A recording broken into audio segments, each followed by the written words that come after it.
Auzubillahiminasyaitonirrajim. Bismillahirrahmanirrahim. Assalamualaikum warahmatullahi wabarakatuh. Pada kesempatan kali ini, marilah kita sama-sama menelaah kembali usulan Jaksa Agung beberapa bulan yang lalu pada saat rapat bersama Komisi 3 DPR RI, di mana usulan Jaksa Agung tersebut adalah yang berkaitan dengan tindak pidana korupsi.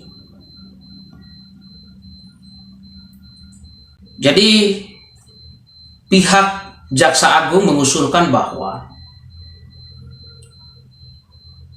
korupsi di bawah 50 juta itu tidak perlu diproses secara hukum, katanya.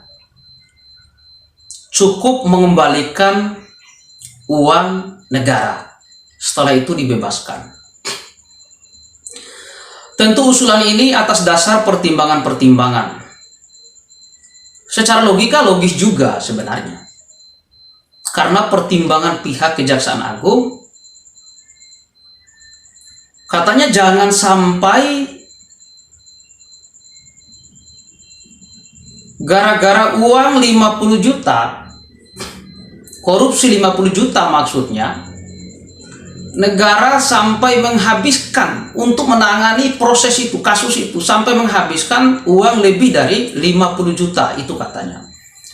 Artinya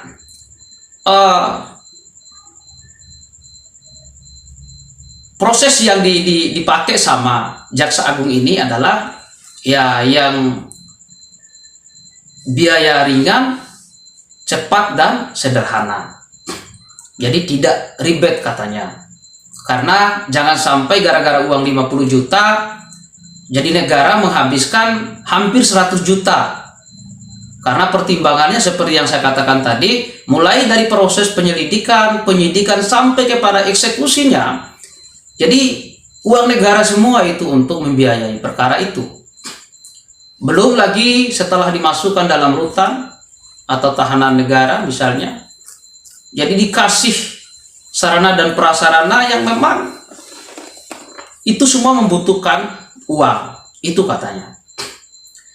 Tapi untuk kita ketahui semua bahwa itu sangat jauh sekali dengan tujuan daripada hukum pidana itu. Belum lagi kita kaitkan dengan tugasnya Jaksa Agung. Jadi saya rasa tugasnya Jaksa Agung itu adalah bukan menghitung untung rugi, bukan semata-mata menilai persoalan hukum itu di sisi ekonominya saja. Karena tugas Jaksa Agung yang sesungguhnya adalah bagaimana menegakkan supremasi hukum. Jadi ketika benar-benar terjadi sesuai dengan usulan tersebut, saya rasa banyak muncul calon-calon koruptor ke depannya. Karena mereka berpikir bahwa oke, saya ambil aja uang itu. Anggaplah di desa-desa itu. Bayangkan desa di seluruh Indonesia ini sekitar 83.000 itu. Termasuk sama kelurahannya, itu jumlahnya. Masing-masing 50 juta aja. Ya, pemerintah desa itu mengambil uang negara itu. Karena mereka tahu kalau 50 juta tidak perlu diproses. Kalaupun ditahu cukup dikembalikan, kan gitu. Sementara tujuan daripada hukum pidana ini adalah terutama tindak pidana korupsi ini yang dikatakan sebagai tindak pidana khusus. Kenapa dikatakan tindak pidana khusus? Karena ini diatur di luar KUHP. Jadi lebih kepada lex spesialis. Jadi ini merupakan sebuah tindak pidana yang levelnya extraordinary crime. Yang level yang tindak pidana yang luar biasa. Tapi sangat jauh sekali ketika kita mengundahkan usulan-usulan seperti yang dikatakan tadi. Sekali lagi saya katakan bahwa tujuan daripada pidana ini adalah efek jerahnya. Bukan negara menghitung untung rugi di situ, tapi efek jerahnya. Ketika pelaku-pelaku korupsi ini mendapatkan sebuah efek jerah, maka dia tidak akan berani mengulangi lagi, dan orang-orang di sekitar dia pun tidak akan berani melakukan hal yang sama. Itulah yang dimaksud. Jadi,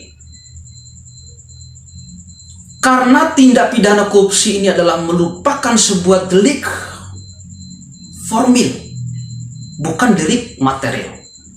Artinya, delik formil ini yang penting unsur-unsurnya sudah terpenuhi. Efek daripada perbuatannya itu tidak terlalu dipertimbangkan. Yang penting niatnya, unsur-unsurnya terpenuhi sesuai dengan